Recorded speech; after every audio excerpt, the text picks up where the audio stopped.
നമസ്കാരം. 72ാമത് ദേശീയ ചലച്ചിത്ര പുരസ്കാരങ്ങൾ പ്രഖ്യാപിച്ചു. 2024 സെൻസർ ചെയ്ത ചിത്രങ്ങളാണ് അവാർഡിനായി പരിഗണിച്ചത്. 34 ഭാഷകളിൽ നിന്നും 400 സിനിമകളായിരുന്നു ഇത്തവണ ദേശീയ ചലച്ചിത്ര പുരസ്കാരത്തിന് വേണ്ടി മത്സരിച്ചത്.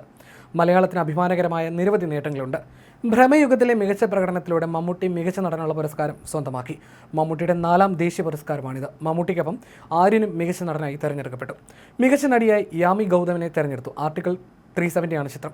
മികച്ച ഗായികയായി വൈക്കം വിജയലക്ഷ്മി തെരഞ്ഞെടുക്കപ്പെട്ടു. അജയന്റെ രണ്ടാം മോഷണം എന്ന ചിത്രത്തിലെ അങ്ങുവാനക്കോണിൽ എന്ന ഗാനമാണ് വൈക്കം വിജയലക്ഷ്മിയെ മികച്ച ഗായികയാക്കിയത്. മികച്ച ഛായാഗ്രഹണത്തിനുള്ള പുരസ്കാരം ഭ്രമയുഗത്തിലൂടെ ഷനാദ് ജലാൽ നേടി. മികച്ച നടനുള്ള പ്രത്യേക പരാമർശം ധനുഷിന് ലഭിച്ചു. ക്യാപ്റ്റൻ മില്ലർ എന്ന ചിത്രത്തിലെ പ്രകടനത്തിനാണ് പ്രത്യേക പരാമർശം. മികച്ച മലയാള സിനിമയായി ഫെമിനിച്ച ഫാത്തിമ തിരഞ്ഞെടുക്കപ്പെട്ടു.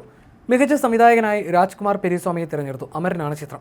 മികച്ച ഫിലിം ക്രിട്ടിക്കിനുള്ള അംഗീകാരം സഞ്ജീവ് ശ്രീവാസ്തവ സ്വന്തമാക്കി. ഇന്ത്യൻ സിനിമയുടെ വിവിധ വശങ്ങളെക്കുറിച്ച് സൂക്ഷ്മവും വിശകലനാത്മകവുമായ കാഴ്ചപ്പാടുകൾ അവതരിപ്പിക്കുകയും ചലച്ചിത്ര രൂപം, സൗന്ദര്യശാസ്ത്രം, സാമൂഹ്യ സാംസ്കാരിക പശ്ചാത്തലം എന്നിവയെ ആഴത്തിൽ വിശകലനം ചെയ്യുകയും ചെയ്തതിനാണ് അദ്ദേഹത്തെ തേടി ഈ പുരസ്കാരം എത്തിയത്. മികച്ച സിനിമാ പുസ്തകത്തിനുള്ള പുരസ്കാരം കെഞ്ചനരു പ്രദീപ് കുമാർ ഷെട്ടി രചിച്ച് മിറർ പുസ്തകം പ്രസിദ്ധീകരിച്ച നിമ്മക്കാഗി നാദുരുവിടെ നന്നക്കാഗി കന്നഡ സിനിമാ തത്വം മുത്തുരാജകെ എന്ന കൃതിക്ക് ലഭിച്ചു. കന്നഡ സിനിമയുടെ ദാർശനികവും രാഷ്ട്രീയവും സാംസ്കാരികമായ തലങ്ങളെ മൗലികമായ ഉൾക്കാഴ്ചയോടെ പരിശോധിക്കുന്ന ഈ പുസ്തകം പ്രാദേശിക സിനിമാ സംസ്കാരത്തെയും ഇന്ത്യൻ ചലച്ചിത്ര വ്യവഹാരങ്ങളിലെ അതിൻ്റെ സ്ഥാനത്തെയും ആഴത്തിൽ വിശകലനം ചെയ്യുന്നതാണ്. നോൺ ഫീച്ചർ വിഭാഗത്തിൽ സ്പെഷ്യൽ ജൂറി മെൻഷൻ വിഭാഗത്തിൽ 2 ചിത്രങ്ങൾ പുരസ്കാരം പങ്കിട്ടു.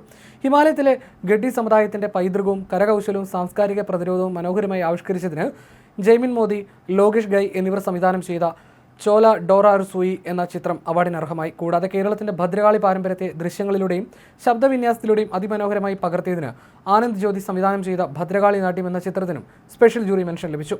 സംവിധായകൻ ജയരാജ് അധ്യക്ഷനായ ജൂറിയാണ് സിനിമകൾ കണ്ട് അവാർഡ് നിർണ്ണയം പൂർത്തിയാക്കിയത്. 2012 ദേശീയ ചലച്ചിത്ര അവാർഡ് ജൂറി അംഗമായി ജയരാജ് പ്രവർത്തിച്ചിട്ടുണ്ട്.